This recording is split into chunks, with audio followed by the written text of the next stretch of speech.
Welcome student. Today I am going to teach you about the principal usage of important medicinal drugs. कि हमारे पास जितनी भी important medicinal drugs हैं उनके principal usage कौन कौन से, उनको कहाँ पर इस्तेमाल करते हैं, उनके जो ना कौन कौन से इस्तेमाल है, कौन सी डिजीज़ को ट्रीट करने के लिए हम ना उन medicinal drugs को इस्तेमाल करते हैं. मोस्टली हमारे पास जो ड्रग्स होती हैं उनको for the purpose of treatment या फिर एप्लीकेशन के हिसाब से हम 3 से 4 कैटेगरी के अंदर डिवाइड करते हैं. तो फर्स्ट जो हमारे पास ड्रग्स की कैटेगरी आ जाती है that is the pain killer.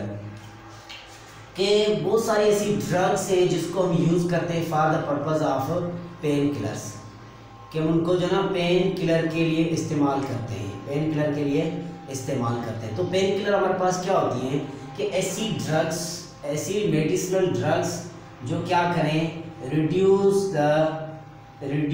The pen, जो क्या करें, पेन को रिड्यूस करें by the acting on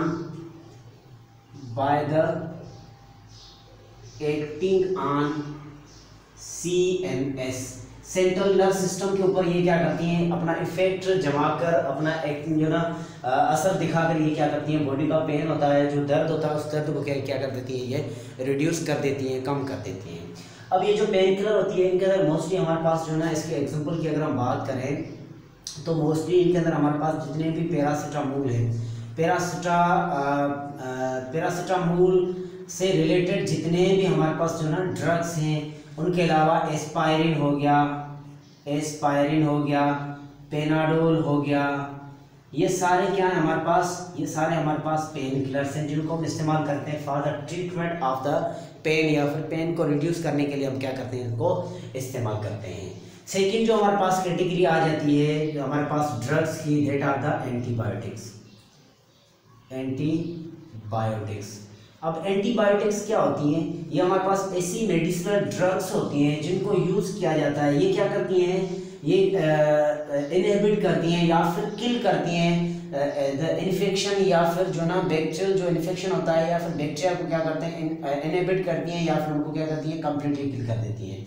antibiotic these are the medicinal drugs. ये हमारे पास मोस्टली क्या होती हैं, मेडिसिनल ड्रग्स होती हैं जो क्या करती हैं, इनहिबिट, या तो इनहिबिट करेंगी और किल द बैक्टीरिया, जो क्या करेंगे, बैक्टीरिया की ग्रोथ को इनहिबिट करेंगी या उनको कंप्लीटली क्या कर देगी, किल कर देंगी. तो इस तरह की मेडिसिनल ड्रग्स को हम नाम देते हैं these are the antibiotics. Antibiotics क्या होती है, हमारे पास मेडिसिनल ड्रग्स होती हैं जो क्या करती हैं, जो बैक्टीरियल इन्फेक्शन होता है उस इन्फेक्शन के ऊपर जब हम इसको यूज़ करते हैं, इस्तेमाल करते हैं, तो उनके अंदर जितने भी बैक्टीरिया होते हैं उनको वो या तो इनहिबिट कर देंगे, रोक देंगे उनकी ग्रोथ को, या तो कंप्लीटली उन्हें क्या कर देंगी, डिस्ट्रॉय कर देंगी, उन्हें जो ना ख़त्म कर देंगी. मोस्टली हमारे पास जो एंटीबायोटिक्स होती हैं उनके अंदर अगर हम इनकी एग्जाम्पल की बात करें तो इनके अंदर हमारे पास पेनिसिलिन क्या होता है, एक ना इम्पॉर्टेंट जो ना एक हमारे पास जो ना एंटीबायोटिक है. उसके अलावा हमारे पास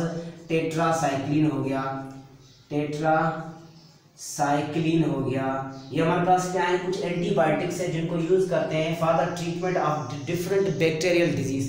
क्योंकि हमारे पास जितनी भी एंटीबायोटिक्स होती हैं वो जस्ट स्पेसिफिक होती है फॉर द बैक्टीरियल इन्फेक्शन या फिर बैक्टीरियल डिजीज़ के लिए हम उनको क्या करते हैं, इस्तेमाल करते हैं, यूज़ करते हैं.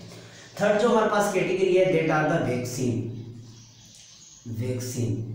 अब वैक्सीन हमारे पास क्या होती हैं, वैक्सीन हमारे पास ऐसी मेडिसिनल ड्रग्स होती हैं, ऐसे जो ना हमारे पास ये ड्रग्स होती हैं जिनको यूज़ किया जाता है for the boost of immune system.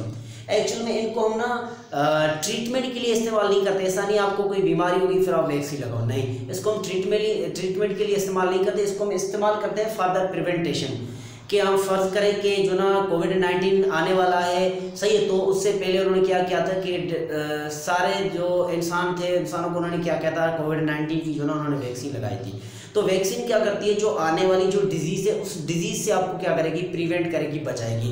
Actual में ये क्या करती है, ये बूस्ट करती है हमारे इम्यून सिस्टम को. ये हमारे इम्यून सिस्टम को क्या करता है, बूस्ट करता है, एक्टिव करता है. बूस्ट इम्यून सिस्टम,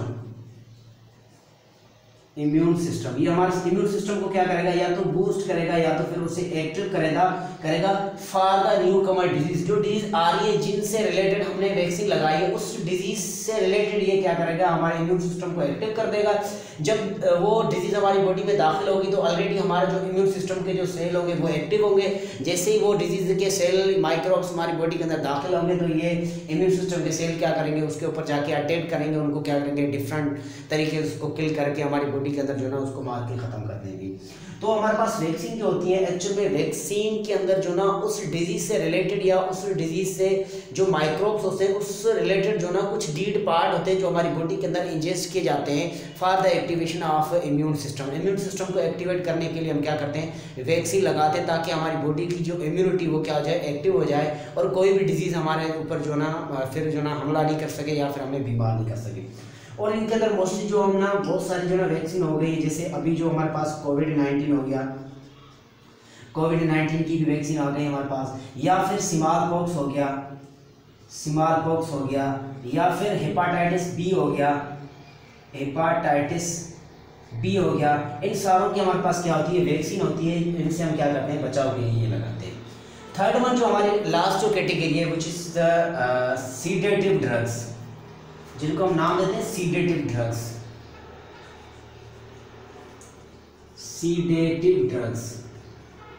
अब सीडेटिव ड्रग्स क्या होती है, ये हमारे पास स्पेशली ऐसे टाइप की ड्रग्स होती हैं जो क्या करती हैं, इंड्यूस द स्लीप। वो क्या करती हैं, जो ना हमें धक्के वाली नींद दिलाती है। फर्ज करें हमारे पास कुछ ऐसे भी पेशेंट होते हैं या फिर जो बंदे ओल्ड एज में चले जाते हैं तो उनको जो ना आसानी से जो ना नींद नहीं आती, सारी रात वो जागते रहते हैं, उनकी दिमाग के अंदर जो ना अजीब ख्याल चल रहे थे, उनके जो CNS होता है उनकी जो ना एक्स्ट्रा आर्डनी जो ना उसकी जो एक्टिविटी चल रही होती है, सही है, तो उस एक्टिविटी की वजह से क्या होता है, उनको जो ना आराम नहीं आता, नींद नहीं आता, फिर उनको हम सुकून दिलाने के लिए हम क्या देते हैं, सीडेटिव ड्रग्स देते हैं। अब ये सीडेटिव ड्रग्स क्या करती हैं कि उनको जो ना इंड्यूस स्लीपिंग प्रोवाइड करती है। इंड्यूस स्लीपिंग का मतलब क्या है, उन्हें जो ना एक आराम प्रोवाइड करती है। किस तरह से प्रोवाइड करती है कि ये जो सेडेटिव ड्रग्स होती है ये क्या करती है, डायरेक्ट जाके उस पेशेंट या फिर उस आदमी की सेंट्रल नर्व सिस्टम के ऊपर जाके ये क्या करेगी, इफेक्ट करेगी। जैसे उसके सेंट्रल नर्व सिस्टम के ऊपर इफेक्ट करेगी तो उसके सेंट्रल नर्व सिस्टम की जो एक्टिविटी होती है, जो एक्स्ट्रा एक्टिविटी होती है, उस एक्टिविटी को वो क्या कर देगा, रिड्यूस कर देगी। जैसे उसकी एक्टिविटी वो रिड्यूस हो जाएगी तो उस बंदे को जो ना नॉर्मली क्या हो जाएगी, वो ना रिलैक्स हो जाएगा, उससे जो ना आराम आ जाएगा। या फिर जितनी भी एंजाइटी होती है, जो ना एलर्जी जितनी भी कंडीशन होती है कि जिसके अंदर बंदे को चिड़चिड़ापन आ रहा होता है, उसे नींद सुकून से नहीं आती, तो इस तरह की जितनी भी डिजीज होती है या फिर कंडीशन, उन सब कंडीशन से प्रिवेंट हम करते हैं सीडेटिव ड्रग्स के अंदर। इनके अंदर जो हमने मोस्टली जो एग्जाम्पल लेते हैं बोलते हैं डायाज़ेपाम का। डायाज़ेपाम हमारे पास एक ड्रग्स है जिसको हम जो ना इस्तेमाल करते हैं एज ए सीडेटिव ड्रग्स। अब जिस भी ड्रग्स के एंड में AM या PAM पाम आ जाए, आप समझ लें वो हमारे पास कौन सी है, सीडेटिव ड्रग्स है।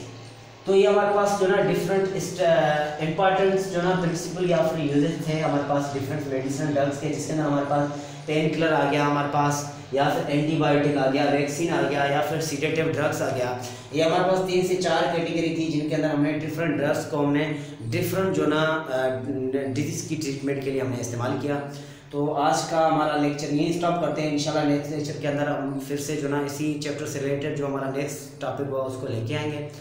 और हमारे व्यूवर को हमारा जो ना एक इल्तिजा है कि हमारे चैनल को सब्सक्राइब करें, शेयर करें प्लीज़, ताकि हमारी ज़्यादा से ज़्यादा जो ना हौसला अफजाई हो सके और हम आपके लिए और मज़ीद अच्छी से अच्छी जो ना वीडियो आपके लिए लेके आएँ। अल्लाह हाफ़िज़।